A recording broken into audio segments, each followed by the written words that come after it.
Good morning, friends. Welcome to Bhante's Suddhaso Sutta study here at Empty Cloud Monastery. This morning we will be studying a classic sutta, Samyutta Nikaya 22.95, a lump of foam. And without further ado, I will pass it on to Bhante Suddhaso so we can start.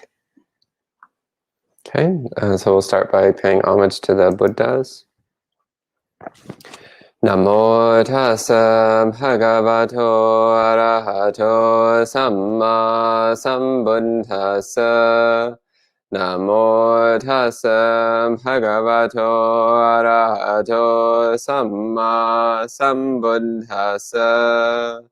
Namo tassa bhagavato arahato samma sambuddhassa.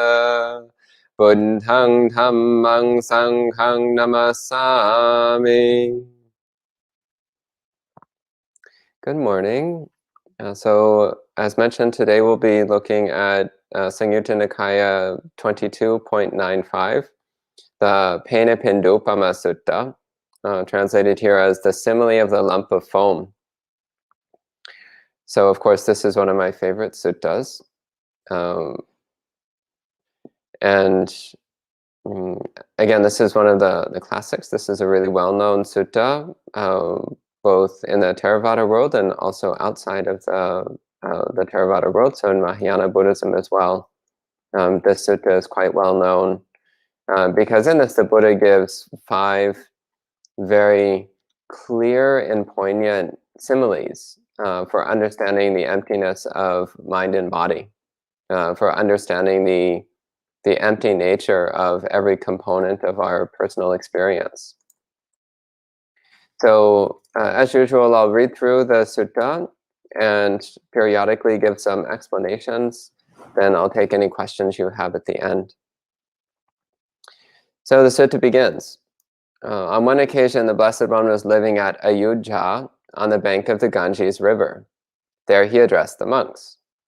Monks, a large lump of foam could be carried along by the Ganges River. A person with eyesight could see it, consider it, and examine it. By seeing it, considering it, and examining it, that person could determine that it was insubstantial, hollow, and essenceless. Monks, what essence can there be in a lump of foam? Monks, in exactly the same way, a monk sees, considers, and examines any physical form, whether past, present, or future, internal or external, coarse or subtle, inferior or superior, far or near.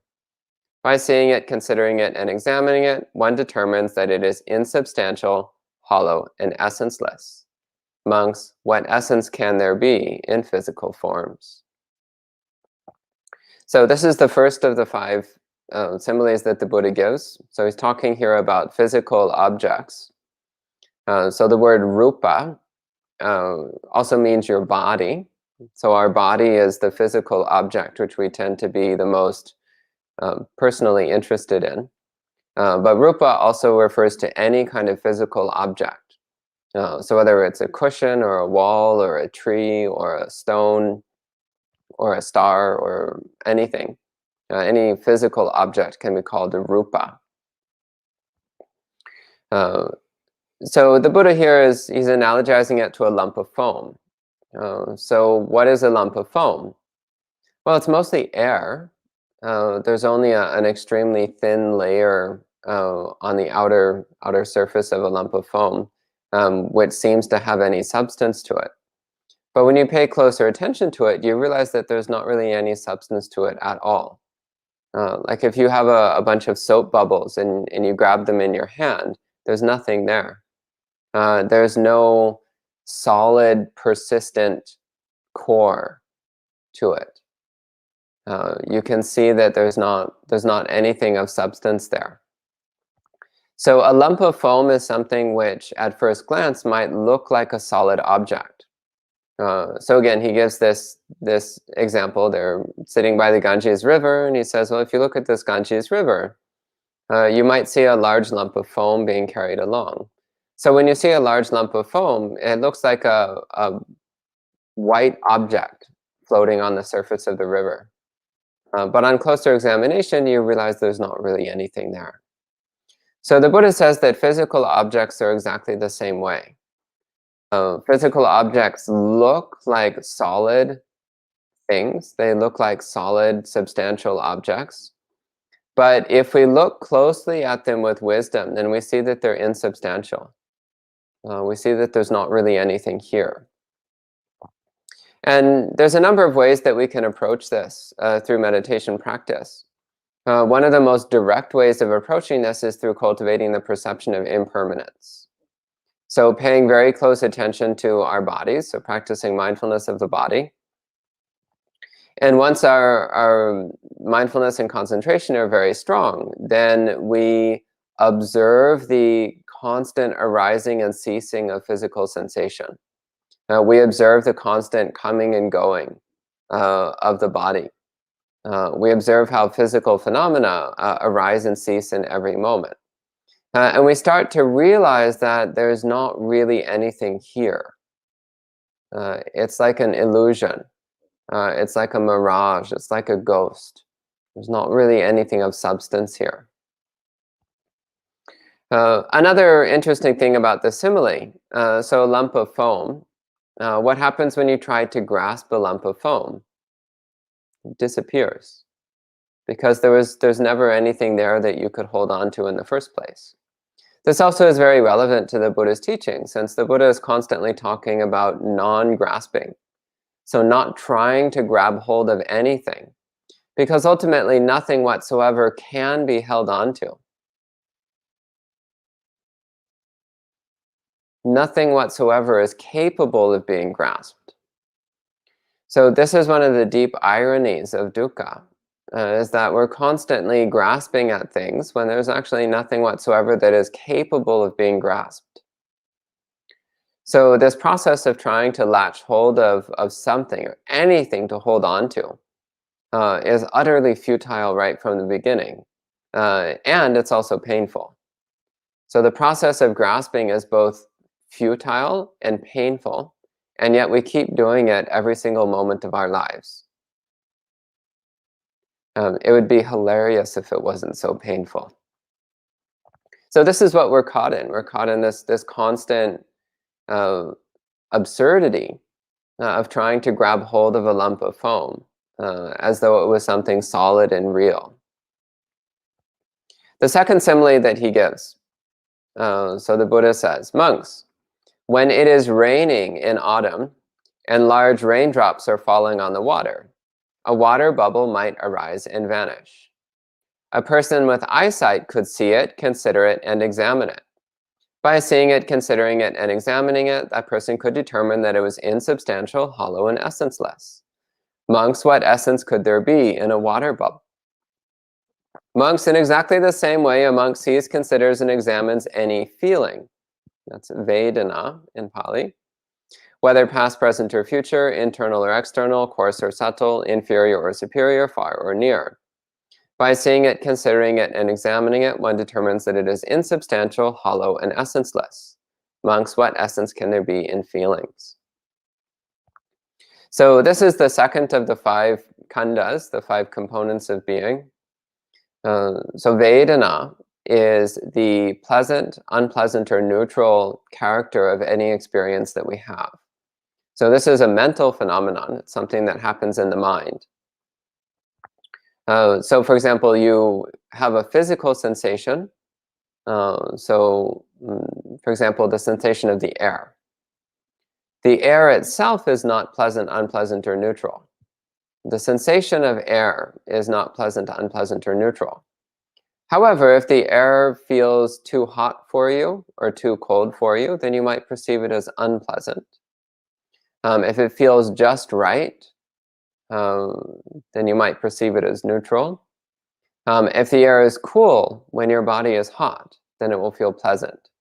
Or if the air is warm when your body is cold, then it will feel pleasant.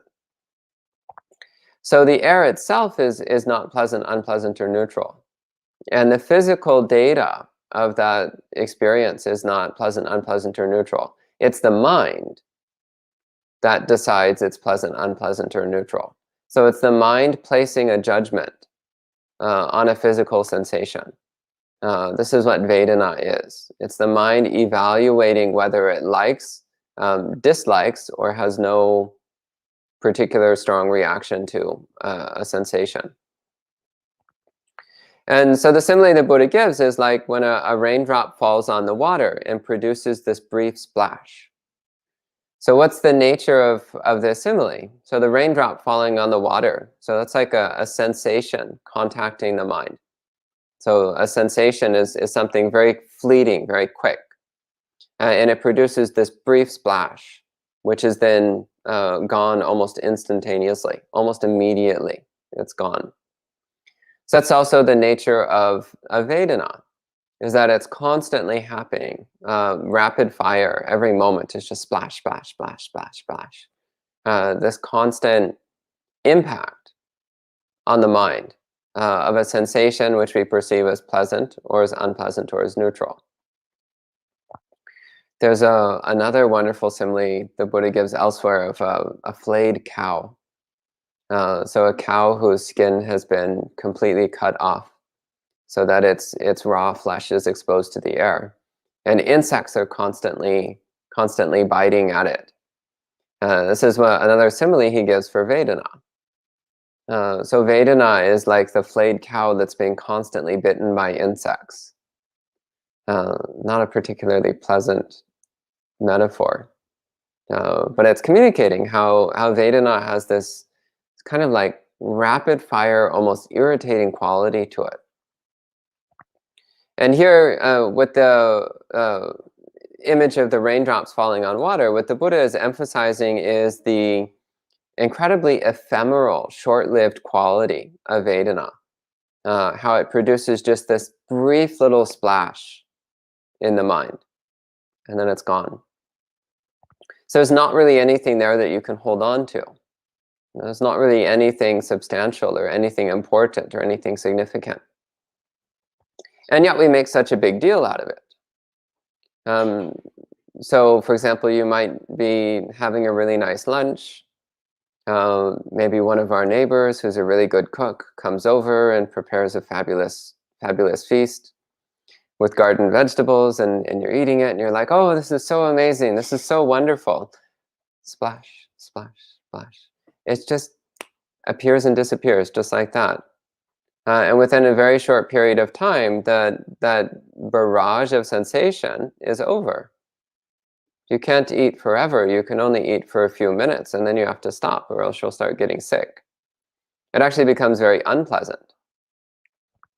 I remember a couple years ago, I was in Taiwan, and I'd gone to visit a particular monk, and she had made this amazing noodle soup, and she gave me this giant bowl of noodle soup, and I was just like, wow, this is so great. And I started eating it, and it was really good, and it was really good, and I kept eating, and I kept eating, and there was a lot left in the bowl, but I actually wasn't really hungry anymore. But in that tradition, you're expected to finish the whole bowl. Like, it's considered quite inappropriate to leave uneaten food in your bowl. So I kept going, and it started to become so horrible. It was exactly the same delicious noodle soup, but because I wasn't hungry anymore, it was becoming actually painful. It didn't taste good anymore. Like, all the enjoyment was gone, and it was becoming a struggle. So what's changed? It's still the same physical sensation, but what's changed? What's changed is that we're no longer perceiving it as pleasant. We're perceiving it as unpleasant. So this is the nature of Vedana, is that it's impermanent. It's constantly appearing and disappearing. It's constantly shifting. It's not reliable. So this also is what the Buddha is talking about when he says there's no essence there. He's saying Vedana is not reliable.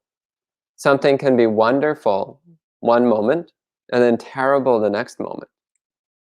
And what's different is not necessarily the sensation itself, but rather our internal reaction to it. And so this, by the way, applies particularly to unawakened beings.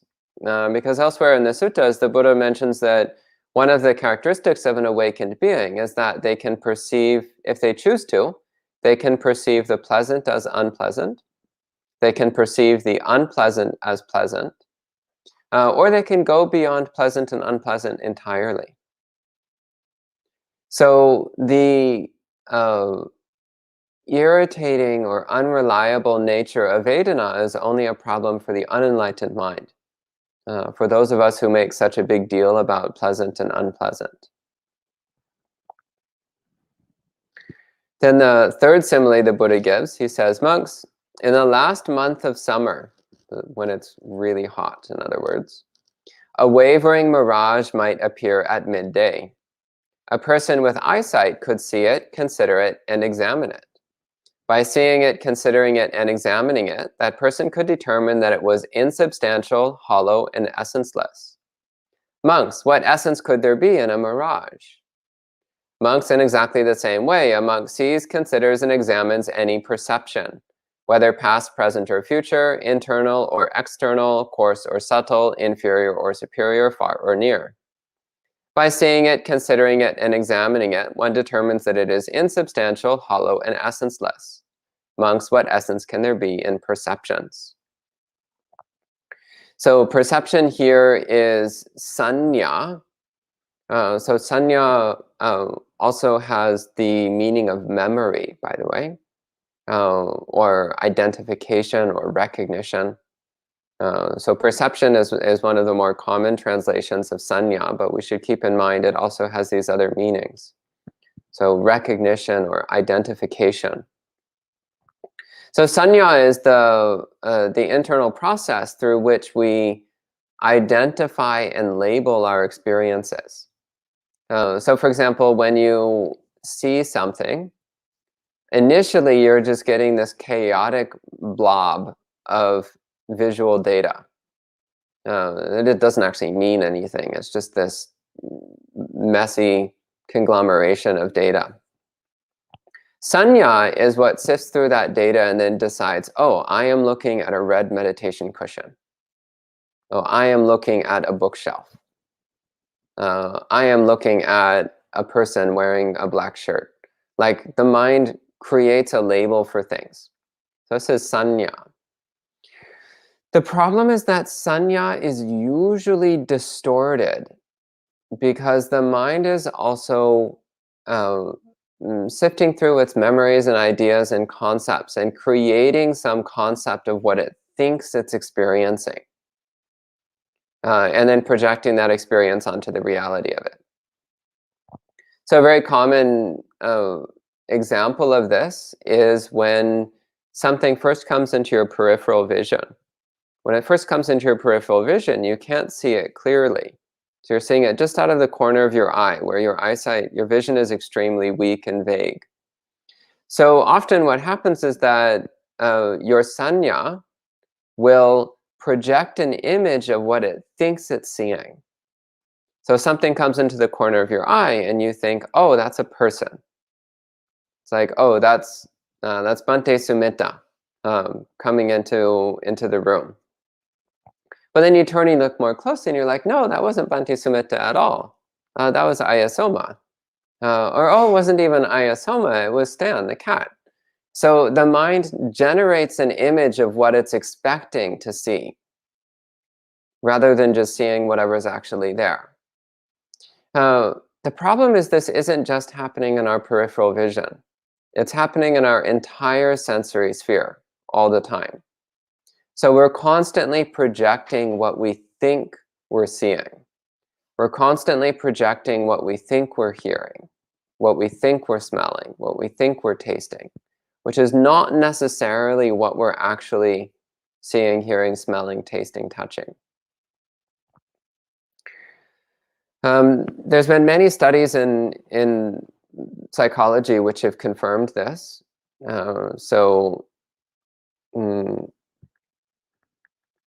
There's one study, I'm trying to remember the details, which they did with taste, where they had people eating something, and then at the same time they were I think it was displaying images of particular herbs. And then the person would taste that herb in the food they were eating. It's like somebody would be given vanilla ice cream and they'd be showing them images of mint leaves. And the person would say that the ice cream tasted like mint.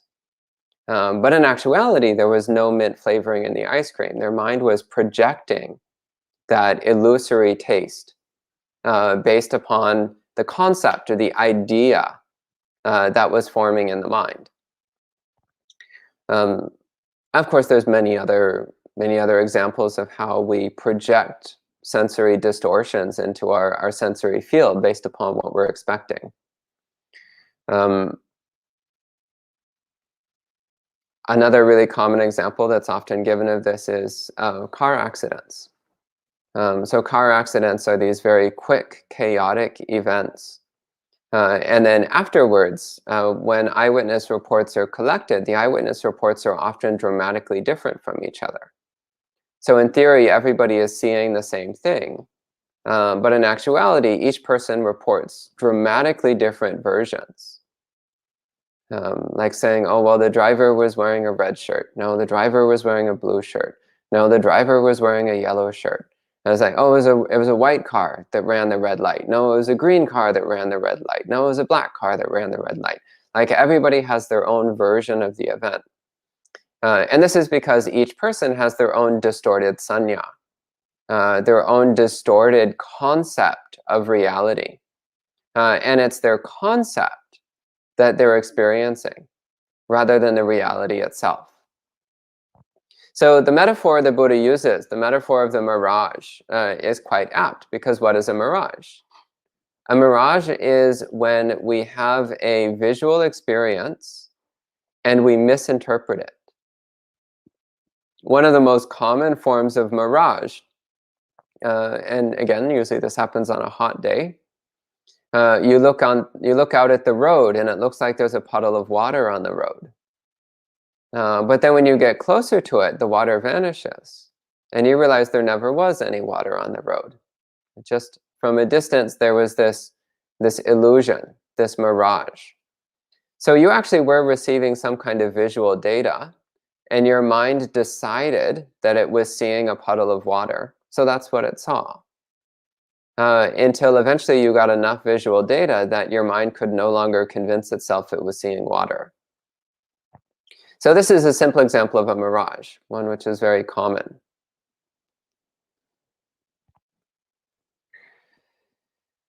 So this is one of the points where it really emphasizes the importance of having very strong mindfulness. So cultivating a present moment awareness which cuts through our underlying expectations about reality, our underlying assumptions about reality. So always setting aside our assumptions and expectations and training ourselves to see things as they are in each moment and not expecting things to make sense. This is very important. Don't expect reality to make any sense. Just be present for whatever it is. No matter how chaotic or confusing it is, be present with that. If you have no idea what's going on, then just be willing to accept you have no idea what's going on. But be fully present for not knowing what's going on.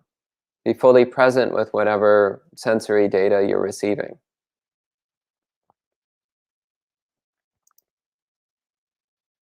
So one of the differences between an awakened being and an unawakened being, they both have sanya. The difference is that an unawakened being has distorted sanya, so sanya vipalasa, distorted sanya, whereas an awakened being has pure sanya, purified sanya. Their sanya is not distorted in any way. Their sanya perfectly matches what's actually happening.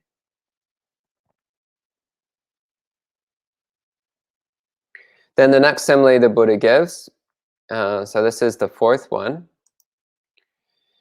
He says, monks, a person who needs heartwood, so heartwood is the solid, hard, dense wood at the center of a tree. Says a person who needs heartwood, who is seeking heartwood, who is searching for heartwood, might take a sharp axe and enter a forest. There he might see a large plantain tree, straight, fresh, and tall. He could cut it down at the base, cut off the crown, and peel off the leaves. While peeling off the leaves, he would not even find sapwood, let alone heartwood. A person with eyesight could see it, consider it, and examine it. By seeing it, considering it, and examining it, that person could determine that it was insubstantial, hollow, and essenceless. Monks, what essence could there be in a plantain tree? Monks, in exactly the same way, a monk sees, considers, and examines any formation, whether past, present, or future, internal or external, coarse or subtle, inferior or superior, far or near. By seeing it, considering it, and examining it, one determines that it is insubstantial, hollow, and essenceless. Monks, what essence can there be in formations? So this is talking about the fourth of the 5 khandas. So the fourth khanda is called sankhara. And sankhara is one of these really interesting Pali words, which is very difficult to translate into English in any kind of satisfactory way. Formations is a relatively bland translation. There's many other translations, though none of them are quite right.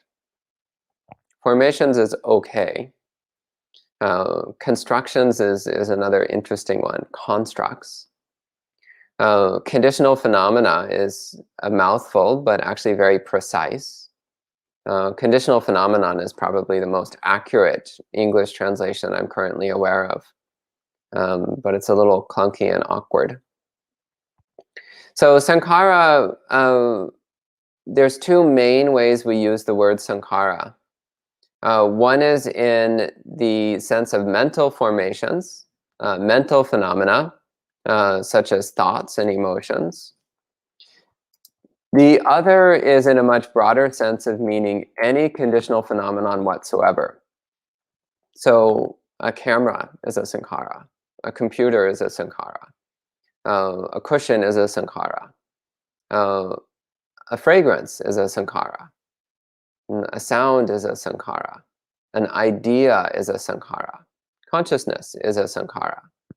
So this is sankhara in its sense of any discrete phenomenon, any discrete object. So any distinct object of whether physical or non-physical. So that's the broadest sense of sankhara. But in the context of the 5 khandas, the 5 components of body-mind, sankhara is referring particularly to mental phenomena, mental objects, mental activities. So sankhara, by the way, again, it can mean not just objects, but also activities or processes, functions. So this is an extremely broad term. And all sankharas have 3 common characteristics. So all sankharas, without exception, are impermanent, and therefore ultimately unsatisfying. You can't get any reliable happiness out of them. And also ultimately impersonal.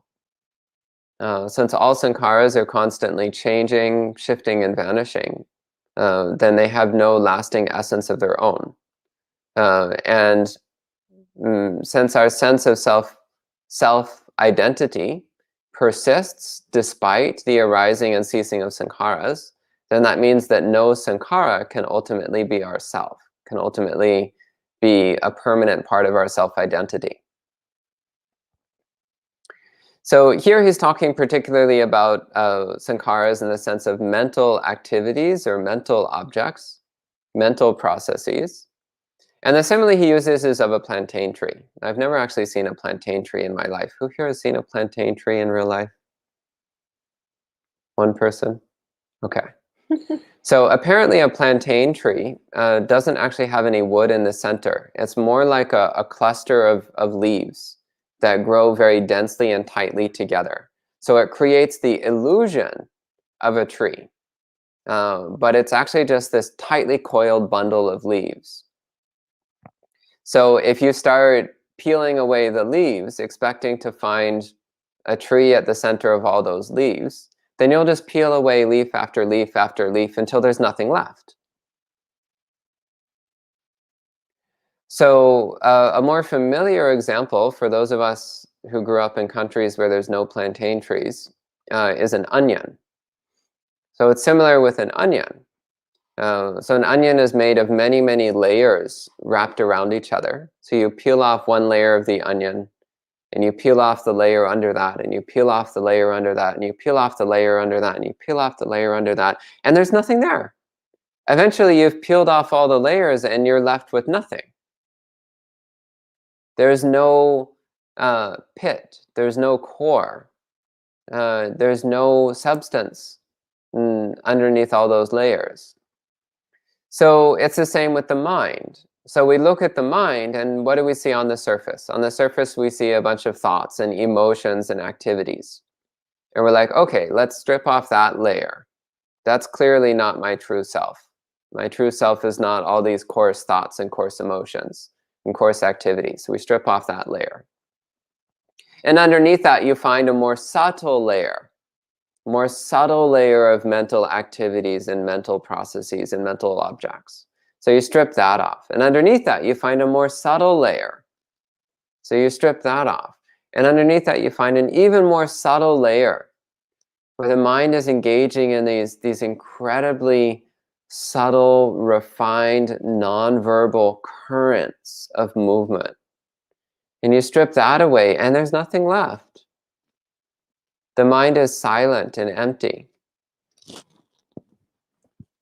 There's no thinker in the midst of the thoughts.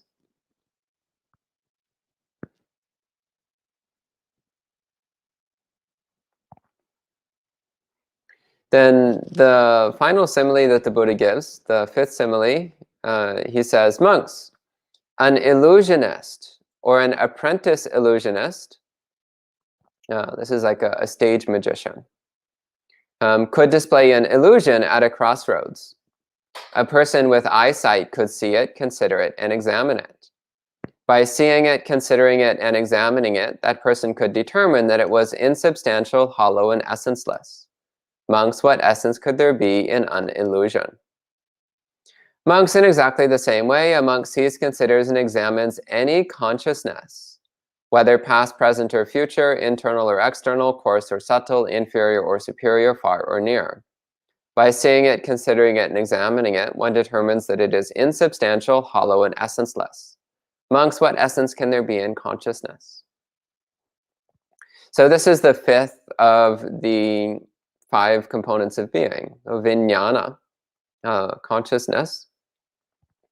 And vijnana, we normally have the experience of I, like me being conscious of that. So me being conscious of this visual world that I'm seeing. Me being conscious of those sounds, that auditory world. Me being conscious of this tactile world, this experience of this body, and so on. So there is this appearance of me being conscious of not me. And the Buddha says that this is like an illusion. It's like when you go to a magic show and the magician pulls a rabbit out of a hat. And it really, really looks like that magician just made a rabbit appear out of nowhere, pulled a rabbit out of an empty hat. But actually, it's just a trick. It sure looks like a rabbit appeared out of nothing, but in actuality, it's just a trick. So there's, like, this is one of the most well-debunked magic tricks. They have a little tiny compartment inside the hat, which is just barely big enough to squeeze a rabbit into. I feel bad for the rabbit. They squeeze this rabbit into this little tiny compartment inside the hat so that it looks like an empty hat, but actually it has this little hidden compartment with a rabbit in it. Or another one is the old trick of sawing a person in half. So they have a box, like a coffin, and the person gets into it. And then the magician saws it in half, and it looks like they're cutting the person in half. But actually, the person inside the box has just curled their body up, like pulled their legs up and curled up into a ball. So again, from the outside, it looks like they're pulling a rabbit out of a hat or cutting a person in half or whatever. But it's just a trick. It's just a misunderstanding of what's going on. And once you understand the illusion, then it no longer has any power over you. Once you understand the trick, then you're not fooled anymore. There's actually a great book on this called Magic of the Mind by Bhante Katukurunde Nyanananda, where he talks extensively about this specific metaphor, the metaphor of the magic trick, and speaks about how this is a way of investigating the illusory nature of consciousness. So if you want more on this specific metaphor, I recommend this book, Magic of the Mind by Bhante Katukurunde Nyanananda. Actually, I recommend everything by Bhante Katukurunde Nyanananda. He was an amazing teacher. Yeah, so consciousness is a natural process, but it's something that we misunderstand its nature. We misunderstand it as being me conscious of that. So we put a self-identity into something that is inherently lacking in self-identity. So then the Buddha concludes the sutta. He says, monks, when a learned disciple of the Noble One sees in this way, one becomes disenchanted with physical form, disenchanted with feeling, disenchanted with perceptions, disenchanted with formations, disenchanted with consciousness. Being disenchanted, one becomes dispassionate. Dispassion liberates. This here is one of my favorite sequences that we see throughout the suttas. So in particular, this simple 4-word statement. So 2 phrases of 2 words each. Nibbindang virajati, viraga vimucchati.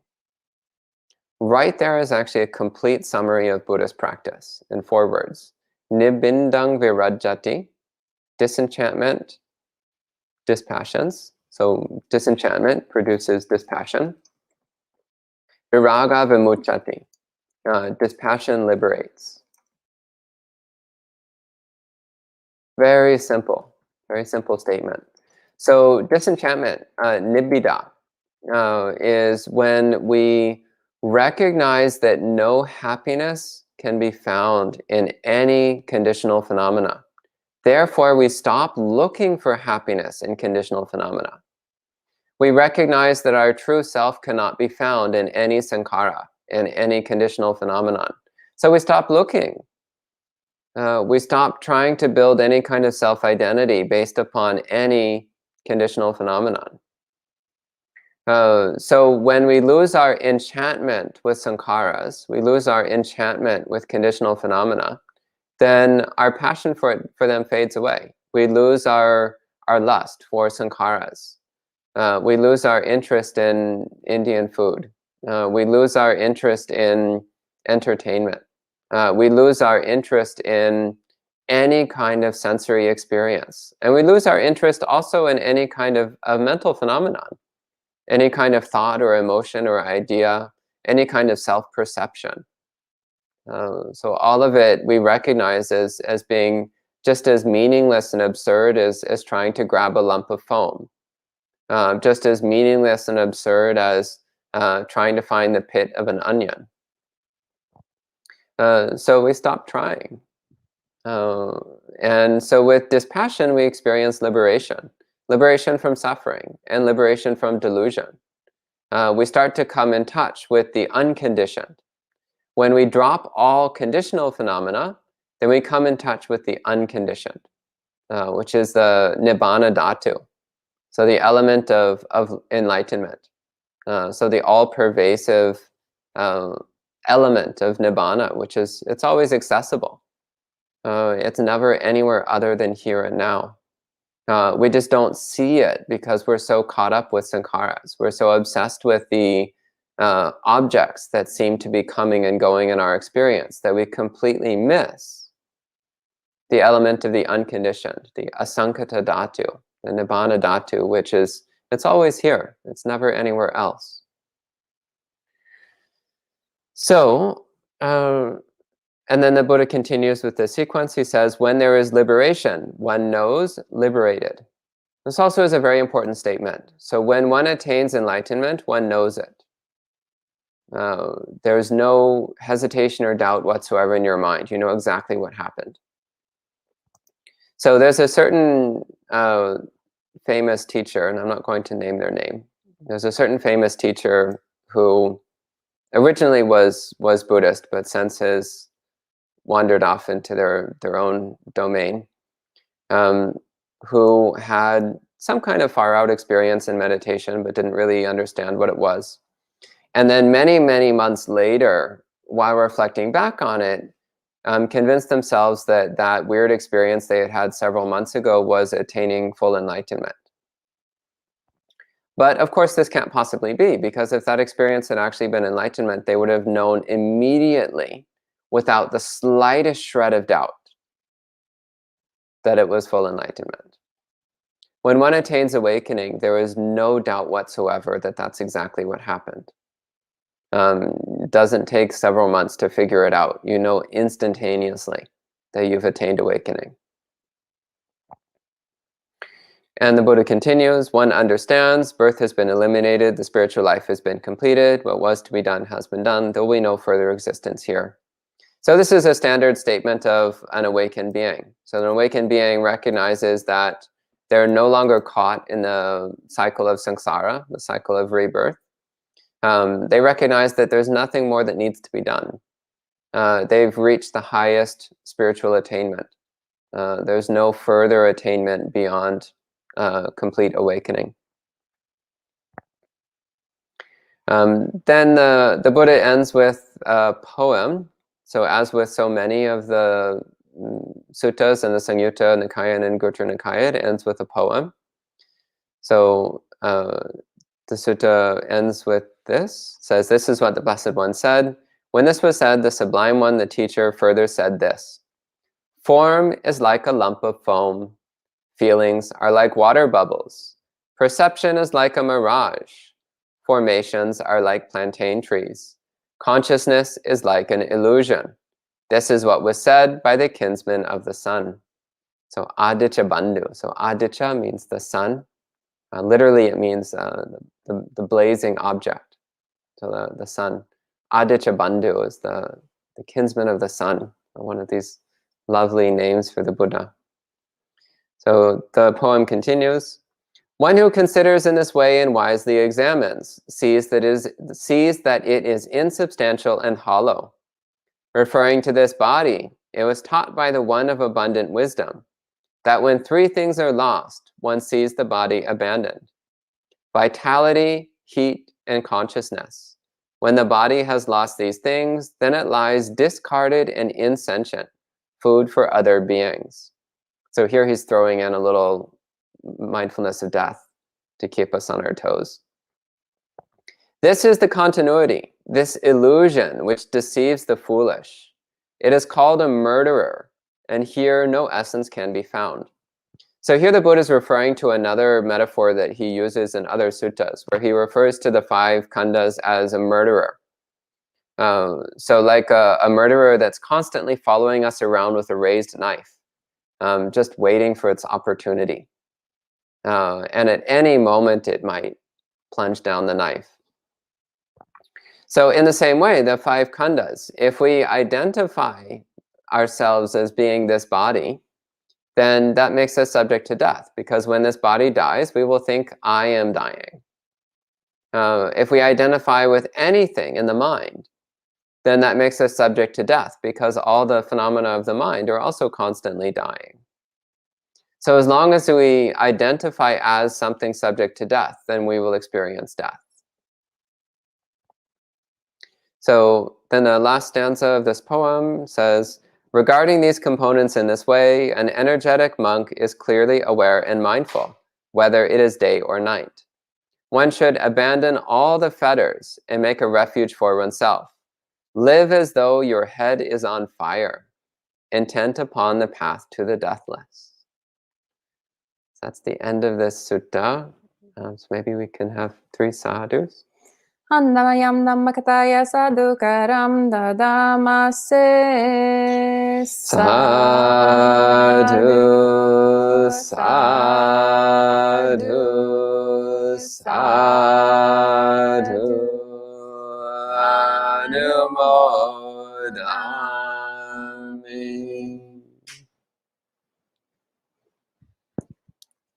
Thank you so much, Bhante, for sharing that wonderful sutta. Masuka. And good to see so many friends online, all very interested in the sutta. So there's actually quite a few questions. And hello to Kumu, Geeta, Nancy, Jayanta, Michael, Anita. It's great to see you basically almost every session, if not every session, without me really almost. Hello to Mike, Michael Shwe, Ramulo, Gorgel, Amaranta, Rinchen, lots of friends. Anita says, Bhante, can you please share some ideas of or your experiences in transcending the pleasant and unpleasant?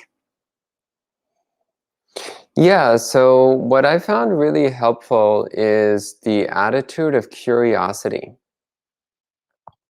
So really wanting to know, really wanting to directly know the sensation as it is.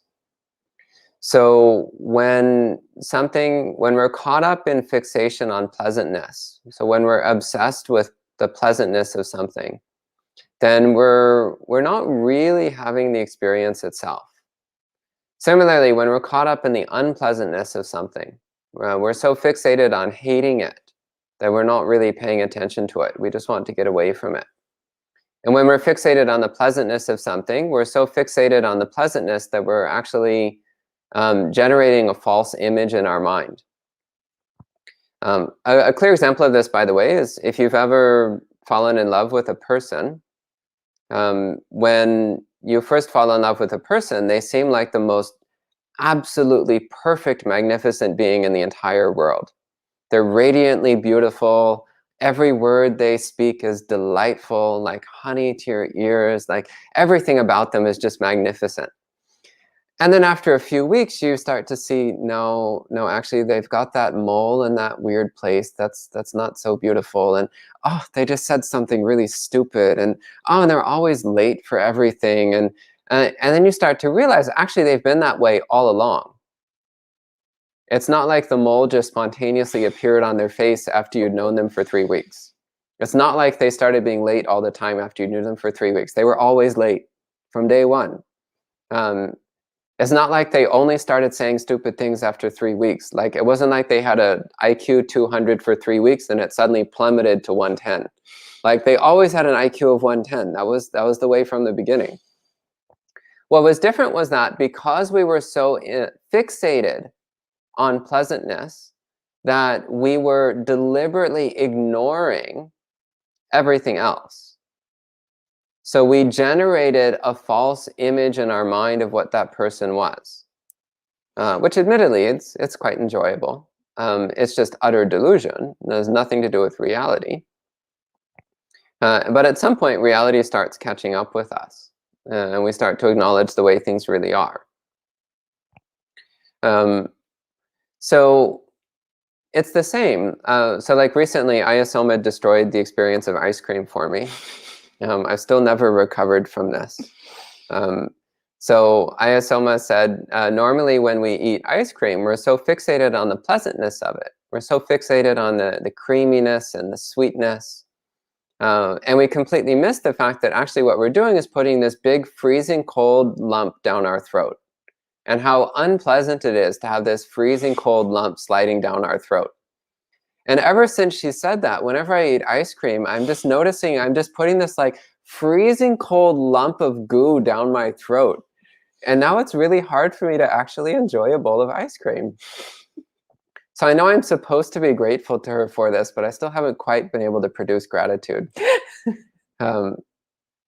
This is disenchantment, but I think I preferred the enchantment on that one. But this is the reality of things. The reality is that ice cream always had this unpleasant character. It's just that prior to that, I was usually so focused on the pleasantness that I wasn't aware of the unpleasantness of it.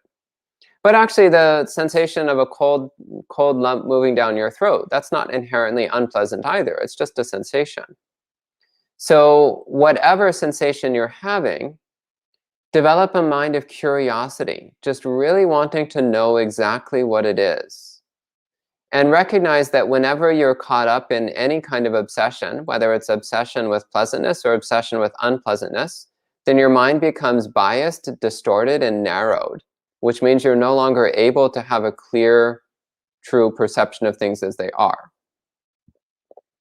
So you want to have the mind of a scientist. The ideal perfect scientist, of course, because scientists are not awakened beings, and so they make mistakes too. But the ideal scientist, when they're studying something, even if it's something utterly disgusting and revolting, they're not disgusted and revolted. They're just trying to know it for what it is. Or when they're studying something beautiful and amazing, they're not distracted by that beauty. They're just trying to understand what it really is. So that's the kind of attitude that we should be taking to every single experience that we have. We just really want to know exactly what's going on, to feel it in its full detail. In this way, you can start to get beyond pleasantness and unpleasantness.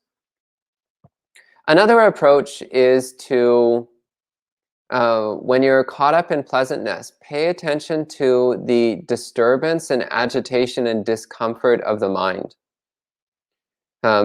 Because the obsession with that pleasantness, the obsession itself, makes the mind uncomfortable. Similarly, when we're caught up in obsession with unpleasantness, that aversion to a sensation, notice how unpleasant and uncomfortable the aversion is. So in this way, we start to lose interest in our reactivity. We recognize that our reactivity is making us uncomfortable. That's another way that you can start to approach equanimity. Okay? Joseph? Does this also hold true for within neutrality? And notice being curious with neutrality and noticing if it's falling into a place of numbness or some form of aversion? Yes, that's a very good point. So when practicing equanimity, there is the risk of falling into apathy, numbness, as you said. So the mind of curiosity helps to prevent that from happening. So equanimity must be accompanied by curiosity, or else the mind can start to become dull and vague and hazy. So apathy, it resembles equanimity in that the mind is not bothered by things. The difference is that equanimity has a sharpness and clarity of awareness. So true equanimity must be accompanied by very sharp mindfulness. So apathy is when you have something kind of like equanimity, so the mind is not really bothered by anything, but you also don't care about anything and you just don't want to know what's happening. So apathy carries a note of aversion and willful ignorance, whereas equanimity carries a note of, again, sharp mindfulness and interest. Okay? Yeah. Other questions? Yes, tons. Okay, maybe I need to give shorter answers then. So Anita is asking another question that maybe you have already answered during the talk, but Bhante, would you say the practice of seeing things as they are be the practice of sanya, distortion? I think I already spoke about that sufficiently. Yeah. And Michael says, I have always imagined that perception should come before feeling, because how can we have feelings about that which we haven't yet perceived? So I think that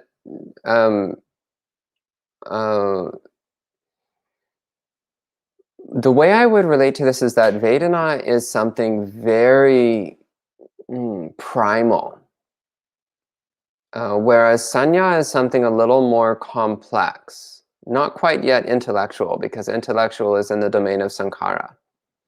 But Vedana is like when you encounter something and you just have this immediate sense of liking or disliking, or neutrality. But you don't yet necessarily have any idea what it is. You just know that you either like it or you dislike it or you don't feel strongly about it. Then you identify like, oh, I'm touching someone's hand. But first you're like, oh, this feels nice. Then you're like, oh, I'm touching someone's hand.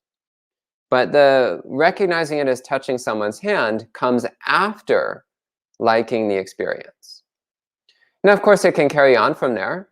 You might have an experience where at first you don't feel strongly about it, but then you realize, oh, this is my friend's hand.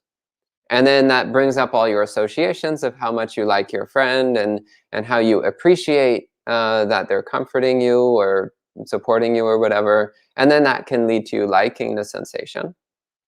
So in that case, that would be sensation, that would be Vedana happening after Sanya. But there was already a Vedana that happened before Sanya. So the instant you have any kind of sensory experience, then you will tend to automatically react in one of three ways: liking, disliking, or neutrality. That's before you even have any idea what the sensation means. So Sanya is a little bit slower than Vedana. Vedana is almost instantaneous. Sanya is a little bit slower because it involves some process of trying to identify what's happening. So that can take a few mind moments. Okay. Thank you, Bhante. And we have Venerable Nandaratana Ntero. Oh, welcome. Watching from Sri Lanka. Great, great. Good to see you, Bhante. And hello to Kevin. Good to see you, friend. And Ishi, hello. Janil, who has seen a banana tree. Oh, okay, good. And Girly, welcome. Shavindra asks, if no thoughts, what is the process of how mind functions as a person? Can you repeat that? If no thoughts, what's the process of how mind function as a person? Well, first off, there is no person. So that's out of the picture entirely. Second, mind has many layers and processes. Thought is only the outermost layer, and it's the coarsest and least refined layer. There are much more subtle layers of mind and mental activity below that. And during meditation practice, one can start to get a very clear picture of those currents of mind.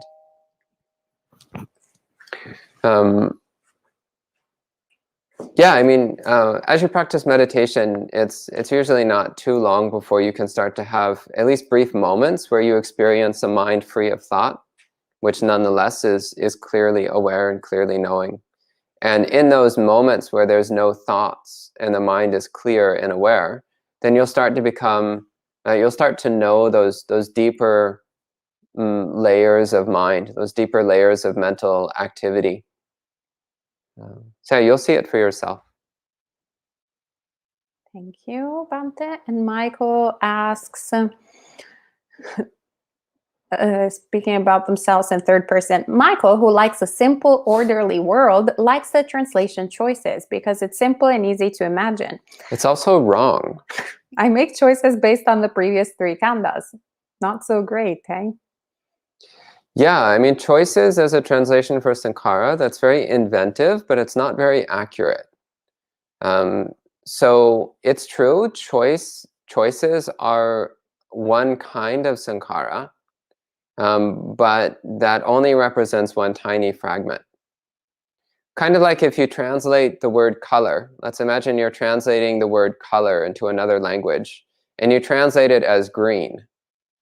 Well, it's true, green is a color, but green does not represent all colors. So it's not an accurate translation of the word color. So choices are an example of sankharas, but they don't represent all sankharas. It only represents one tiny, small percentage of what we call sankharas. Sankhara, in the context of the five aggregates, the five khandas, the five components of being, in this context, sankhara means mental activities and mental objects, mental phenomena, mental behaviors, mental formations. Choices is only one small component of that. Yes, honestly, I don't think choices is a very good translation. Okay. Sorry. Thank you, Bhante. And Nancy asks, is there a thing as right passion? Is there such a thing as right passion? Yeah, it's called Dhamma Raga. So Dhamma Raga is mentioned in a few places in the suttas. It's not very common, this term, but it does appear in a few places. So it means a passion for the Dhamma, lust for the Dhamma, obsession with the Dhamma. Dhammarati, yeah. Yeah, so we do find this term in a handful of places. So it's talking about somebody who has so much love and passion and obsession for the Dhamma that leads to a deep commitment to Dhamma practice. This is really wholesome. It's really wonderful. It is something which is a form of obsession. It is a form of attachment. But it's a form of obsession and attachment which will eventually lead you to abandoning all obsession and attachment. So that's a perfectly fine form of passion. Yeah. Great, thank you, Bhante. And Ion asks, then what is the point of practicing metta? Well, for that I refer you to Bhante Kusala's wonderful talk yesterday morning about metta practice. Really delightful talk. Metta has many benefits. Metta for one thing, it prevents aversion. So aversion is one of the hindrances to samadhi practice. Aversion is also one of the 3 basic defilements of mind. So we need to deal with aversion sooner or later, and metta is a very good way of dealing with aversion. Metta also can be used as a samadhi object, so it can lead to very strong concentration if you use it correctly.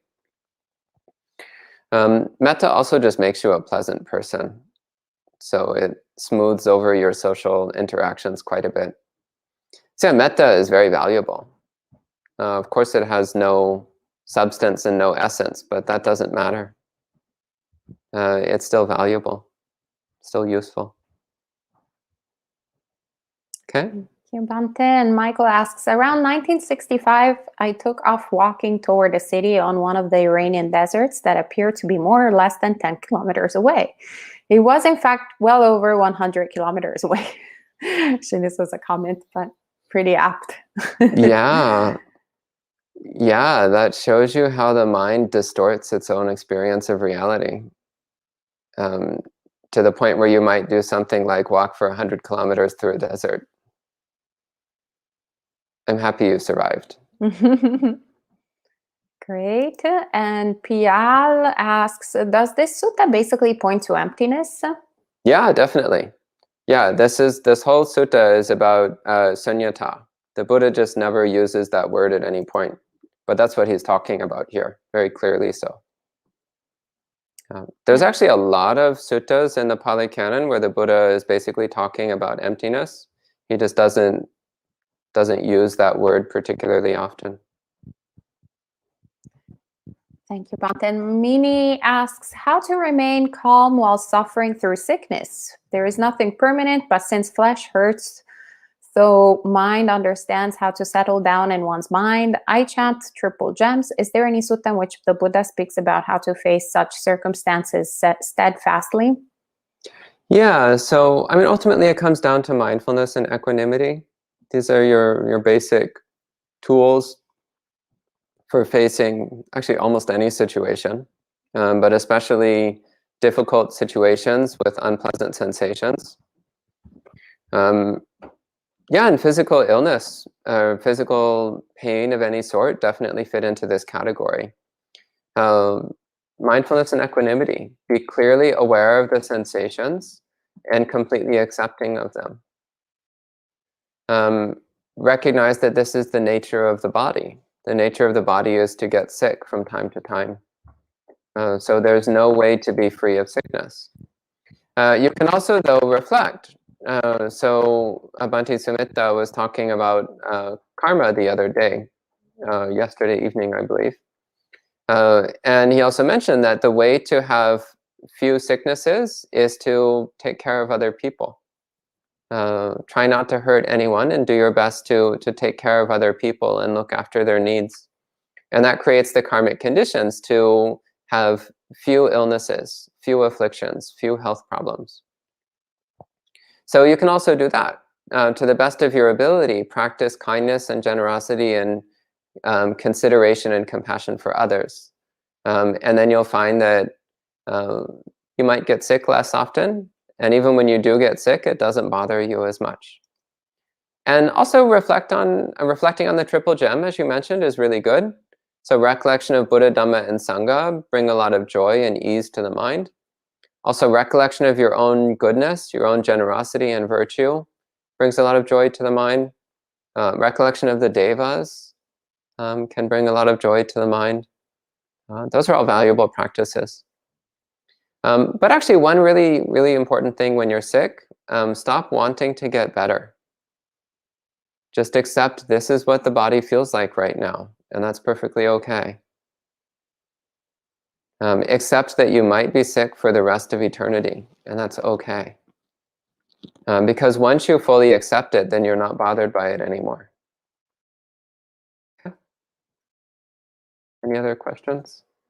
Oh, lots? Okay. Pia says, when you said there is another meaning for sankhara, for example, any object out there, computer, TV, etc., is it because at the end, all these objects out there end up in the mind as thought processes, for example, mental volition, svachi sankhara, vitaka vichara, etc.?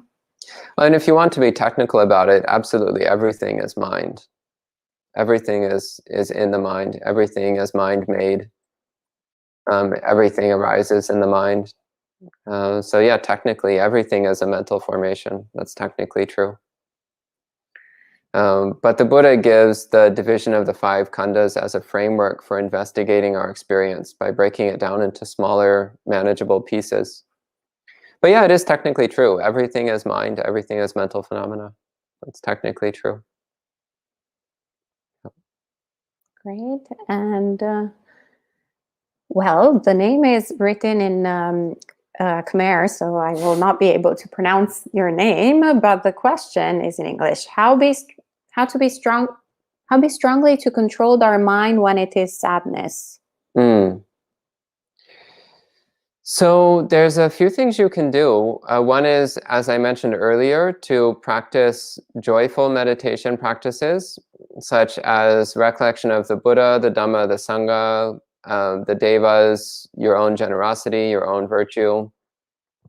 Also practicing loving kindness meditation, practicing compassion meditation, practicing equanimity. But also a very important thing is to do actions of goodness. So do acts of kindness. Do kind things for others. Be generous to others. Be caring to others. Do things for other people. And that will do much to alleviate your sadness. And also just be aware of what sadness feels like. Recognize that sadness is just an object moving through the mind. Sadness is not you. It's just something that appears in the mind, and it changes, and it disappears. It is not you. It's just something that floats through the mind, like a cloud floating through the sky. The cloud is not the sky. It's just something that floats through the sky. So in the same way, sometimes sadness floats through the mind, but sadness is not you. It's just something that's floating through your field of awareness. Okay, anything else? Yes, thank you, Bhante. Michael says, this sankhara khandha has always been a tough one for me. Do you think that wanting each khandha to fit together in a strict order is the problem? Yeah, I mean, ultimately, all 5 of these define our nature of being. I wouldn't get too caught up in the order of them. I do see don't get too caught up in the order of them. Yeah, don't make a big deal about it. Actually, that was his follow-up questions. Perhaps I'd get closer if I give up the idea that one leads to the next. Yeah. Okay. And Shavindra, I put the book, the name of the Venerable. I typed it in. Venerable Nyanananda. So you can Google him and find all his books. And the person with the Khmer name says, Metta is likely a water to make a cold, to make our hearts stay in peace, to love everyone in kindness. Yeah, yeah. Yeah, it helps tremendously. Yeah. And Anita, I'm going to type in the phrase that Bhante had mentioned in Pali. Nibindang virajati viraga vimuchati. Correct. Okay, actually, that was the last question, as everything else is a comment of happiness and delight in Dhamma, of Dhamma Sukha or Dhamma Raga. Great. All right, well, it's great seeing you all.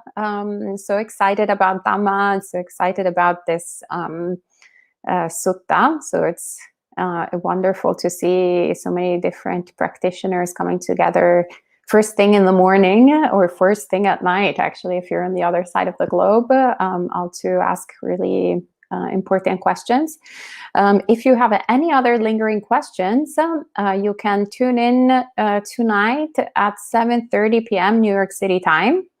And there will be monk chat. So there will be a panel of monastics that will try their best to answer any questions you might have. So you can, type in anything related to Buddha, Dhamma, and Sangha, or anything that you've always been curious to ask monastics, and we'll try our best to answer it. And if you're around the monastery this weekend, well, as usual, every Saturday at 6 p.m. we have a meditation and Dhamma talk led by one of the resident monastics. And on Sunday, this Sunday afternoon, we'll have an afternoon of mindfulness. So there will be meditation, Dhamma talk, and more intensive practice for 3 or 4 hours in the afternoon on Sunday. So then you can join in next week. Basically every... Oh, I forgot. Actually, tomorrow we have the first... of a series of classes for Venerable Sakyadhammadinna on the introduction to Abhidhamma. So Venerable Sakyadhammadinna is a bhikkhuni from India who is part of the Chatu Purisa Foundation. So we're very excited to have her, and she will be leading every Saturday, 10:30 a.m. New York City time. There will be 1 hour of Dhamma study and discussion with Venerable. So yeah, don't forget, be there online, and then every day, basically 8 a.m. and 7:30 p.m. New York City time, there is either a live stream or a recording from our past teachers. And so these days we're broadcasting Venerable Bhikkhu Bodhi's teachings from past retreats. All right, well, we can end with 3 sadhus. Sadhu, sadhu, sadhu.